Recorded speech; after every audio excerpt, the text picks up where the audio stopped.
Welcome back to कोडमिनियंस। तो आज हमारा day 72 of Python. Last class में हमने कवर किया था कैसे हम अपने प्रोजेक्ट के कंपोनेंट्स को टेस्ट कर सकते हैं यूनिट टेस्टिंग के थ्रू। उसमें हमने यूज़ किया था यूनिट टेस्ट फ्रेमवर्क। तो आज हम कवर करने वाले हैं रिक्वेस्ट मॉड्यूल को। तो रिक्वेस्ट मॉड्यूल होती क्या है? रिक्वेस्ट मॉड्यूल हमारे को हेल्प करती है किसी वेबसाइट से डेटा को एक्सेस करने में, ठीक है, उसके रिस्पॉन्स को एक्सेस करने में। तो आज हम इसी टॉपिक को कवर करने वाले हैं। तो चलते हैं अपने कंप्यूटर स्क्रीन की तरफ। तो अब देखो, आज हमारा है क्या, रिक्वेस्ट मॉड्यूल करता क्या है, पाइथन को कनेक्ट करता है इंटरनेट के साथ और रियल डेटा को फेच करने में मदद करता है और पावरफुल एप्लीकेशंस को बिल्ड करने में मदद करता है, ठीक है। अब एपीआई क्या होती है? एपीआई की फुल फॉर्म होती है application programming interface. And API acts like a restaurant waiter. ये एक रेस्टोरेंट वेटर की तरह है। तुम ऑर्डर प्लेस करते हो और वेटर तुम्हारा फूड मतलब कि डेटा, यहाँ पे तुम ऑर्डर प्लेस कर रहे हो इसका मतलब रिक्वेस्ट दे रहे हो, और वेटर जो है वो तुम्हारा फूड मतलब कि तुम्हारा जो तुम्हारी रिक्वेस्ट जो आई है उसके हिसाब से डेटा किचन से, यहाँ पे किचन क्या है, हमारा सर्वर, मतलब कि तुमने एक रिक्वेस्ट दी और डेटा तुम्हारा सर्वर से लाया जाएगा, ठीक है। अब टेक्निकल टर्म्स में बात करें तो एपीआई का मतलब ये है कि ये बताता है कि कैसे एक प्रोग्राम डेटा को रिक्वेस्ट करता है एक मतलब अनदर प्रोग्राम से या सर्वर से, ठीक है। मतलब कि तुमने रिक्वेस्ट भेजी तो एपीआई ही वो डिसाइड करेगा कि कैसे वो सर्वर के थ्रू डेटा आएगा या दूसरे प्रोग्राम से डेटा आएगा, ठीक है।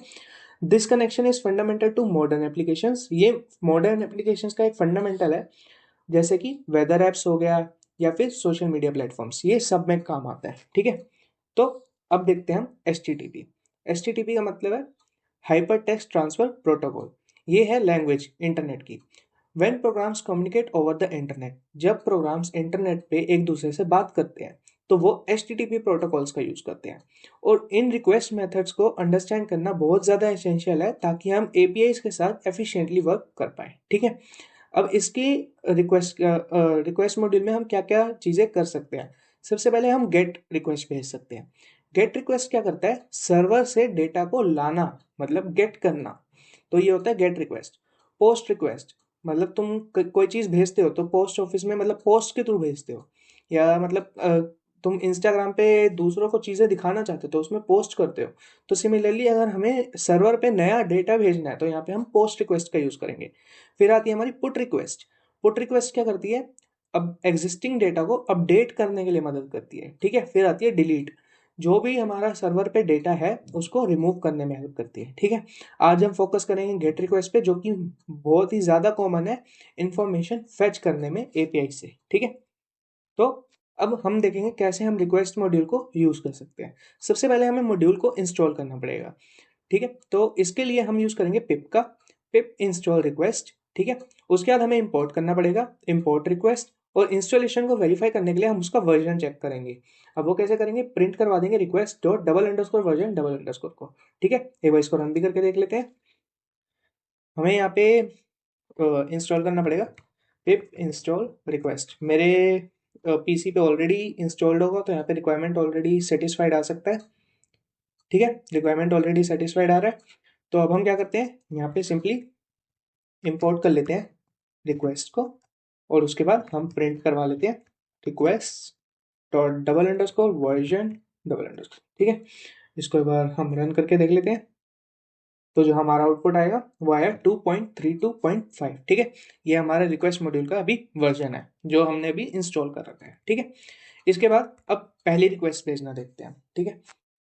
यहाँ पे हमने क्या किया, हमने रिक्वेस्ट मॉड्यूल इंपोर्ट करी और हमने यहाँ पे गेट रिक्वेस्ट भेजी, कैसे, रिक्वेस्ट डॉट गेट के थ्रू, जिसके अंदर हमने पास किया यूआरएल अपना जो कि हमारा api.github.com, और उसको हमने स्टोर करा दिया रिस्पॉन्स में और प्रिंट करवा दिया रिस्पॉन्स को, ठीक है। तो अब हुआ क्या यहाँ पे, हमारी जो रिक्वेस्ट है वो गिटहब के सर्वर पे गई, जो कि प्रोसेस करी गई और उसने फिर एक रिस्पॉन्स दिया। अब ये 200 स्टेटस कोड का मतलब क्या है, ये जो आया 200 रिस्पॉन्स 200, इसका मतलब है कि सक्सेस, कि मतलब कि यूँ समझ लो कि तुम्हें ट्रैफिक सिग्नल पे ग्रीन लाइट मिल गई, ठीक है। This simple exchange is the foundation of all API interactions. ये सिंपल एक्सचेंज डेटा का ही फाउंडेशन है एपीआई इंटरेक्शंस का, ठीक है। तो इसको भी हम करके देख लेते हैं। इसको हम कर देते हैं कमेंट आउट। रिक्वेस्ट मॉड्यूल को ऑलरेडी हमने इंपोर्ट कर रखा है, तो हम यहाँ पे रिस्पॉन्स लेना चाहते हैं। रिस्पॉन्स आएगा कैसे, रिक्वेस्ट मॉड्यूल के गेट में हम पास करेंगे यहाँ पे अपना यूआरएल जो कि होगा https 2 स्लैशेस और उसके बाद api.github.com। ठीक है, प्रिंट करवा देते हैं अपने रिस्पॉन्स को। इसको रन करके देखते हैं, तो हमारा है रिस्पॉन्स 200। ठीक है, तो मैं क्या करता हूँ, अपनी ना वीडियो हाइड कर देता हूँ, क्योंकि मैंने कई उसमें नोटिस भी करा है कि प्रॉब्लम आती है आउटपुट देखने में। तो यहाँ पे मैं वीडियो को अपनी हाइड कर रहा हूँ। ठीक है, तो वापिस से चलते हैं अपनी स्क्रीन की तरफ। तो यहाँ पे क्या हुआ, हमारा आउटपुट आया रिस्पॉन्स 200। ठीक है, तो अब रिस्पॉन्स 200 आया। अब यहाँ पे पहले हम बाकी सारी चीज़ें देख लेते हैं, उसके बाद और चीज़ें मैं आपको बताऊंगा। तो अब स्टेटस कोड को समझते हैं। स्टेटस कोड बताता है कि हमारी जो रिक्वेस्ट है वो सक्सीड हुई और क्यों हुई, और ये क्रूशियल है डिबगिंग और रोबस्ट कोड लिखने के लिए। ठीक है, 200 का मतलब होता है सक्सेस, 201 का मतलब होता है क्रिएटेड, 204 का मतलब होता है कोई कंटेंट नहीं, 400 का मतलब होता है बैड रिक्वेस्ट, 401 का मतलब होता है अनऑथराइज्ड, मतलब कि जो क्रेडेंशियल्स है वो सही नहीं है, 403 का मतलब है फॉरबिडन, 404 का मतलब है नॉट फाउंड। कभी आपने नोटिस भी करा होगा किसी किसी वेबसाइट पे अगर वो वेबसाइट एग्जिस्ट नहीं करती या वो डेटा फेच करने में फेल हो जाता है, वहाँ पे आ जाता है एरर 404 नॉट फाउंड। ठीक है, फेच करने में नहीं, सॉरी, मतलब कि वो एग्जिस्ट ही नहीं करती। तो 500 पे सर्वर एरर, 502 पे बैड गेटवे और 503 पे सर्विस अनअवेलेबल। ठीक है, तो अब ये स्टेटस कोड को चेक करने के लिए हमेशा यूज करो रिस्पॉन्स डॉट स्टेटस कोड को। ठीक है, और ये हमें हमेशा यूज करना चाहिए डेटा को प्रोसेस करने से पहले, ताकि जो एरर्स है वो ग्रेसफुली हैंडल हो पाए। ठीक है, तो अब जेसॉन डेटा के साथ हम काम करने की कोशिश करते हैं। ठीक है, तो एक काम करते हैं, हम इन स्टेटस कोड का ना एग्जांपल भी देख लेते हैं। सक्सेस का हमने देख लिया, क्रिएटेड का छोड़ के यहाँ पे नोट फाउंड का देख लेते हैं। ठीक है, मान लो मैं यहाँ पे को लिख देता हूँ, इसको रन करते हैं। तो यहाँ पे आया fail to resolve with the URL, या एक काम करते हैं नोट फाउंड में इन लिख के देखते हैं। तो यहाँ एक एग्जांपल आ नहीं रहा, तो हम एक काम करते हैं एग्जांपल देख लेते हैं। यहाँ पे example code of Python of error 404। ठीक है, यहाँ पे एक एग्जांपल कोड भी देख लेते हैं।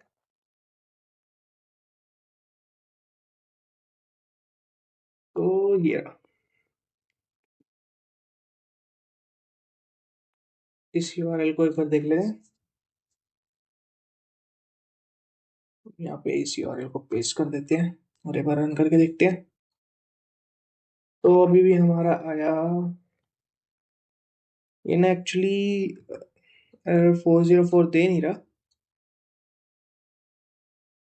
या इस पूरे कोड को ही हम कॉपी कर लेते हैं, एक काम करते हैं और इसी को ही हम पेस्ट कर लेते हैं। ठीक है, तो यहाँ हो क्या रहा है, यहाँ पे यूआरएल आया और ट्राई किया response equals to request dot get URL.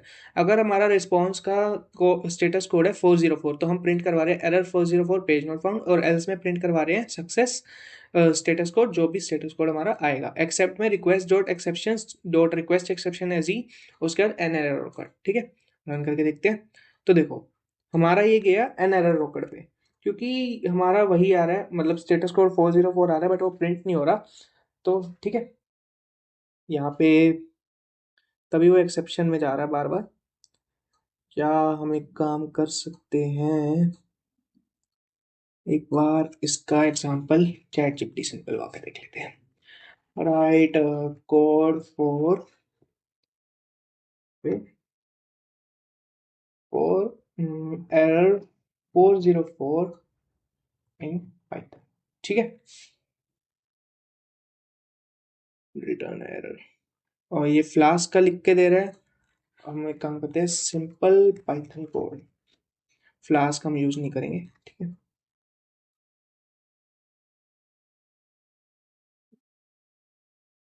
ये अभी भी एक काम करते हैं, हम इसको अपना कोड देते हैं और कहते हैं कि इस टाइप से like this, but it should return error 404।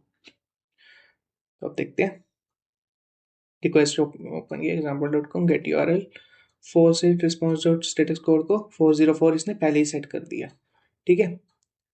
Raise HTTP error, okay, ठीक है। तो इसने खुद से ही बना दिया, वो बाय डिफॉल्ट अपने आप ही एरर थ्रो कर देता होगा, नहीं वो उसको पता होगा। तो यहाँ पे आया, अभी भी सेम ही एरर आ रहा है। वो ना यहीं पे ही इधर ही एरर थ्रो कर रहा है, इसी साइड पे, ठीक है। तो एक बार, नहीं यहाँ पे नहीं, हम्म तो ना एरर पे क्या कर रहा है, दिक्कत ये आ रही है कि एरर पे वो ऑटोमेटिकली ही एरर थ्रो कर रहा है, पूरा वो रिटर्न नहीं कर रहा स्टेटस कोड को, ठीक है। बट हमने देखा कि अगर कोई वेबसाइट है नहीं सर्वर पे अवेलेबल, तो वो 404 ही रिटर्न करती है, ठीक है, नॉट फाउंड। तो अब हम जेसॉन डेटा के साथ काम करना सीखते हैं। तो मोस्ट जो मतलब बहुत सारी जो एपीआईज होती है वो रिटर्न करती है जेसॉन में डेटा को, क्योंकि वो लाइट वेट है और इजी टू पार्स है। तो रिक्वेस्ट मॉड्यूल क्या करती है कि जेसॉन को पाइथन डिक्शनरीज में कन्वर्ट करने में मदद करती है, ठीक है। अब वो कैसे करती है, क्वेरी पैरामीटर्स के थ्रू, मतलब मान लो यहाँ पे मैंने पैरम्स यूज किया और यहाँ पे क्यू पाइथन। अब ये हो क्या रहा है इसको समझना, कि मान लो मैं यहाँ पे इधर मैं क्या करता हूँ, यहाँ पे मान लो मैं यहाँ पे सर्च करता हूँ, पेंसिल सर्च करते हैं, ठीक है। तो अब यहाँ पे देखो, इस यूआरएल में क्या हो रहा है, यहाँ इधर देखो, ये आ रहा है Q question mark Q equals to pencil, मतलब कि जो क्वेरी है वो पेंसिल, मतलब गूगल के सर्वर पे जाके ये कह रहा है स्पेसिफिक पेंसिल का जो डेटा है वो दे दो मेरे को, ठीक है। तो इसका मतलब होता है क्वेरी का। तो ये क्या कह रहा है, पैरम्स में मतलब पैरामीटर्स पास कर रहा है कि क्वेरी जो है वो हमारी पाइथन है, ठीक है। उसके बाद हम यहाँ पे क्या कर रहे हैं, response equal to request dot get URL comma params equals to params, ठीक है। यहाँ पे हमने पैरम्स में मतलब पैरामीटर्स में ये पैरम्स पास कर दिए। तो ये क्या करेगा, ये इस टाइप का यूआरएल क्रिएट कर देगा, https example.com फिर question mark Q equals to Python, मतलब क्वेरी हम पाइथन सेट कर रहे हैं। अब हेडर्स क्या होते हैं, हेडर्स होते हैं जो हम एडिशनल इंफॉर्मेशन प्रोवाइड कर रहे हैं, ठीक है, अपने यूआरएल के साथ। क्वेरी पैरामीटर्स को इस तरीके से मानो हम फिल्टर लगा रहे हैं, मतलब हमें पर्टिकुलरली इस सर्वर से ये डेटा चाहिए। मतलब शॉपिंग साइट पे अगर तुम जाते हो और वहाँ पे तुम कोई डेटा को, मतलब मान लो तुम पर्टिकुलर एक अपने जीन्स में जा रहे हो, जीन्स सेक्शन में जा रहे हो या शूज सेक्शन में जा रहे हो, तो वो जो होते हैं वो क्वेरी काम करती है, वहाँ पे क्वेरी पैरामीटर्स काम करते हैं, वो फिल्टर करने में हेल्प करते हैं। हेडर्स क्या करते हैं, अलग से इंफॉर्मेशन देते हैं, जो भी हमारी एप्लीकेशन होगी, जो भी हमारा सर्वर होगा उसको अलग से इंफॉर्मेशन देते हैं। तो sends extra information about your request. अब यहाँ पे हेडर्स का अगर हम एग्जांपल देखें, हेडर्स को हम डिफाइन कर रहे हैं जेसन फॉर्म में ही। यहाँ पे यूजर, अच्छा मेरे को कैसे पता लगा ये जेसन फॉर्म में हम कर रहे हैं, क्योंकि यहाँ पे हम डबल कोट का ही यूज कर रहे हैं, ठीक है। तो यहाँ पे हमने यूजर एजेंट को हमने लिखा माई ऐप, मतलब कि जो अभी हमारा एजेंट जो इस इंफॉर्मेशन को एक्सेस करना चाह रहा है वो मेरी ऐप ही है, ठीक है। ये एग्जाम्पल के उस पर। अब हेडर्स को पास कैसे करते हैं, गेट मेथड में ही हम पहले यूआरएल पास कर देते हैं, उसके बाद हम पास कर देते हैं अपना headers equals to headers, params के लिए पैरम्स इक्वल, पैरामीटर्स के लिए पैरम्स इक्वल्स टू पैरम्स, और हेडर्स के लिए हेडर्स इक्वल्स टू हेडर्स। इस बात का ध्यान रखना, ये पैरम्स जो है इसका कुछ भी नाम हो सकता है, जो भी हम यहाँ पे नाम देंगे वो हो सकता है, बट ये पैरम सेम होना चाहिए क्योंकि ये इसका एक पैरामीटर ही है, ठीक है। और यहाँ पे हेडर्स भी, इधर हेडर्स सेम होना चाहिए और इधर हेडर्स, यहाँ पे हम कोई भी नाम लिख सकते हैं, बट पाइथन कन्वेंशन या फिर प्रोफेशनल कोडिंग के हिसाब से हमें वही नाम लिखना चाहिए जो चीज़ को हम एक्सेस करना चाह रहे हैं। मतलब हेडर्स है तो हेडर्स भेजेंगे, ठीक है। अब रिक्वेस्ट के बिल्डिंग ब्लॉक्स को देखते हैं। सबसे पहले क्वेरी पैरामीटर्स, ये क्या करता है, फिल्टर करता है और स्पेसिफाई करता है कि तुम्हें क्या डेटा चाहिए, ठीक है। अब इसका एग्जांपल देखें तो question city equals to Delhi, मतलब तुमको इस वेबसाइट से, अच्छा इसको एक बार लिख के भी देख लेते हैं, हम एक काम करते हैं, हम एक यहाँ पे काम करेंगे https और यहाँ पे www.google.com/ फिर यहाँ पे हम एग्जांपल वापस, ओके, तो यहाँ पे हम question mark Q equals to Delhi, ठीक है। इसको रन करके देखते हैं। तो यहाँ पे देखो, इसने क्या किया, यहाँ पे गूगल के सर्च बटन पे जाके यहाँ पे दिल्ली अपने आप लिख दिया। ठीक है, तो इस तरीके से हम, या एक काम करते हैं, यहाँ पे अगर मैं हाइफन या स्लैश हटाता हूँ तो तब भी सेम ही आएगा। ठीक है, तो इसने क्या किया, दिल्ली यहाँ पे खुद जाके लिख दिया। अगर मैं यहाँ पे लिख देता हूँ, मान लो दिल्ली की बजाय मैं कुछ और लिख देता हूँ, मतलब मैं यहाँ पे लिख देता हूँ, या एक काम करते हैं हम ना, HTTPS और www.amazon.com और स्लैश में हम चाहते हैं यहाँ पे शूज़, और sorry Q equals to shoes. ठीक है, इसको रन करते हैं तो देख, अभी यहाँ पे कुछ हुआ नहीं, Q इक्वल्स टू शूज़ पे।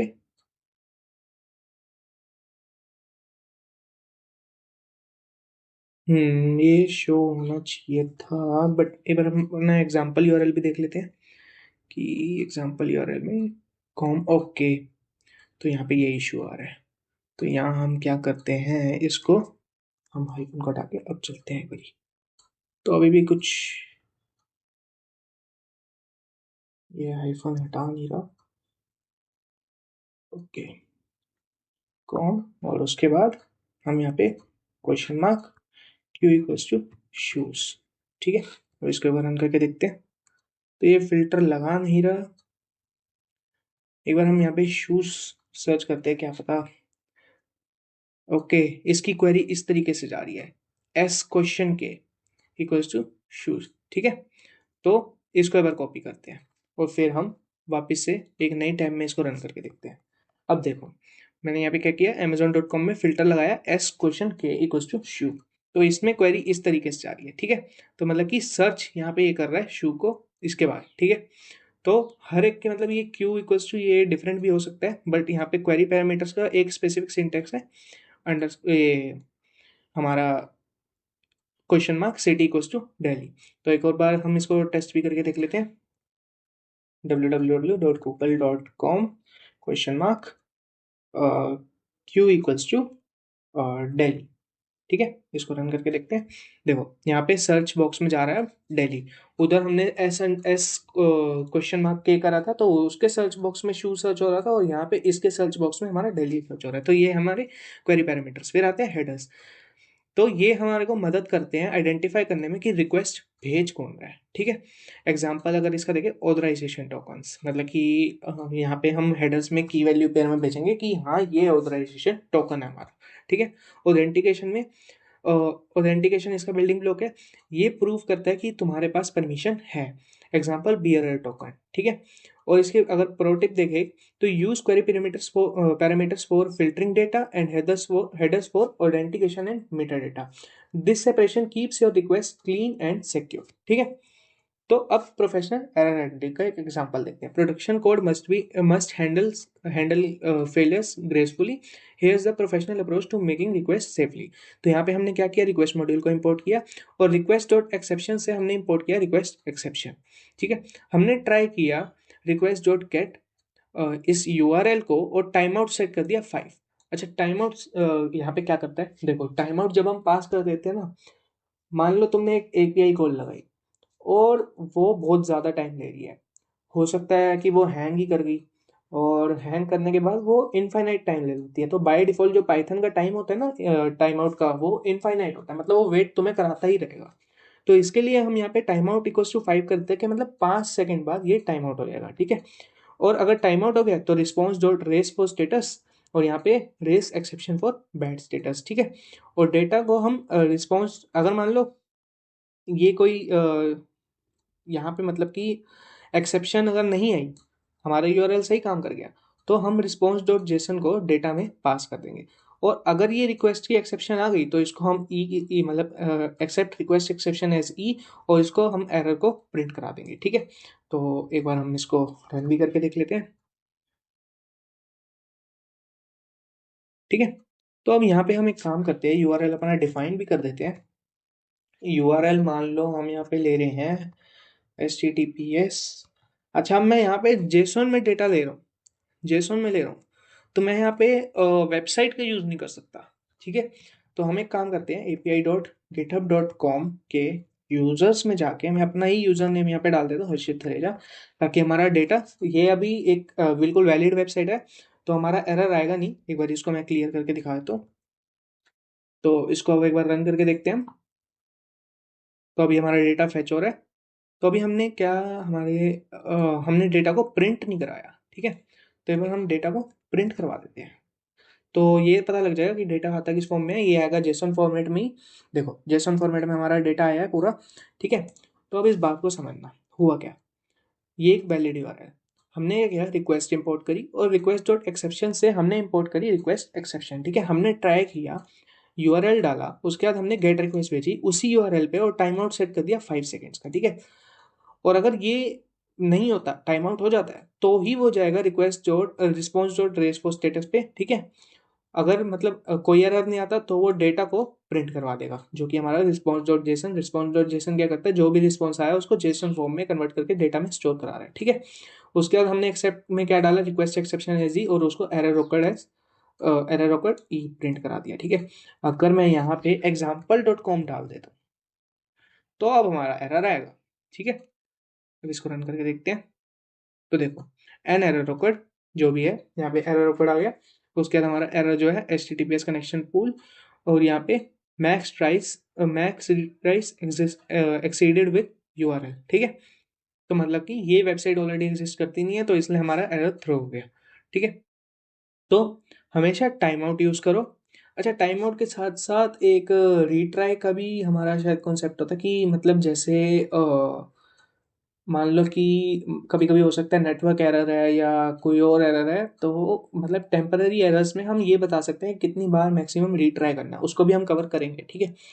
तो हमेशा टाइम आउट यूज़ करो ताकि तुम्हारा प्रोग्राम हैंग ना हो इनडेफिनेटली अमाउंट ऑफ टाइम में, अगर सर्वर रिस्पॉन्ड नहीं करता, ठीक है। एक्सेप्शंस को हैंडल करो, नेटवर्क एरर्स को कैच करो, टाइम आउट को यूज़ करो, ठीक है। और इनवैलिड रिस्पॉन्सेज को मतलब सॉरी टाइम आउट्स, मतलब कि अगर तुम्हारा टाइम आउट हो जाता है तो उनको भी हैंडल करना सीखो, और इनवैलिड रिस्पॉन्सेज को भी हैंडल करो। और स्टेटस कोड को हमेशा चेक करो, use raise for status to automatically raise errors for status codes greater than equals to 400। क्यों, इसका मतलब क्या, ग्रेटर देन इक्वल्स टू 400। एक बार ऊपर चलते हैं, ये देखो अगर हम देखें सारे के सारे खराब एरर हमारे 400 के बाद ही है, 400, 401, 403, 404, 500, 502, 503, सारे के सारे खराब एरर हमारे यहीं पे ही है, तभी ये रेस फॉर स्टेटस हमें यूज़ करना चाहिए। अब देखो रियल वर्ल्ड एप्लीकेशंस में, डेटा साइंस और एनालिसिस में, वेब स्क्रैपिंग और ऑटोमेशन में, बैकएंड डेवलपमेंट में, जीयूआई एप्लीकेशंस में, और चैटबॉट और इंटीग्रेशंस में हमारा ये request module most commonly use होता है, ठीक है। अब कॉमन हेडर्स की बात करते हैं हम जरा, कि क्या क्या हेडर्स हम भेज सकते हैं। ऑथराइजेशन में हम क्या भेजेंगे, ऑथराइजेशन और बियरर टोकन, जो भी हमारा टोकन होगा, और ऑथराइजेशन ये की है, और बियरर टोकन हमारी वैल्यू, ठीक है। कंटेंट टाइप, मतलब किस टाइप का कंटेंट हम भेजना चाह रहे हैं, तो वहाँ पे हम मेंशन करें एप्लीकेशन और जेसन, मतलब कि ऐप का डेटा है जो कि जेसन फॉर्म में है, ठीक है। यूजर एजेंट, मतलब कि कौन एक्सेस कर रहा है, यूजर एजेंट जो है वो माई ऐप, मतलब कि मेरी ऐप का डेटा है, ठीक है। The request module is your gateway to the internet. With these fundamentals mastered, you are ready to integrate real data into your Python programs and build powerful connected applications. ठीक है। और अब एक काम करना, मतलब अपने एंड से एपीआई गिटहब की एपीआई डॉक्यूमेंटेशन को एक्सप्लोर करना, और वेदर एपीआई को अपने एंड से प्रैक्टिस ज़रूर करना, ठीक है। और सिंपल डेटा फेचिंग एप्लीकेशन बनाने की कोशिश करना, ठीक है। तो एक काम करते हैं, एक लास्ट एग्जांपल हम वो दिल्ली वाला ये भी देख लेते हैं, कैसे हम सीधा ऐसे सर्च कर सकते हैं। ओके, ठीक है।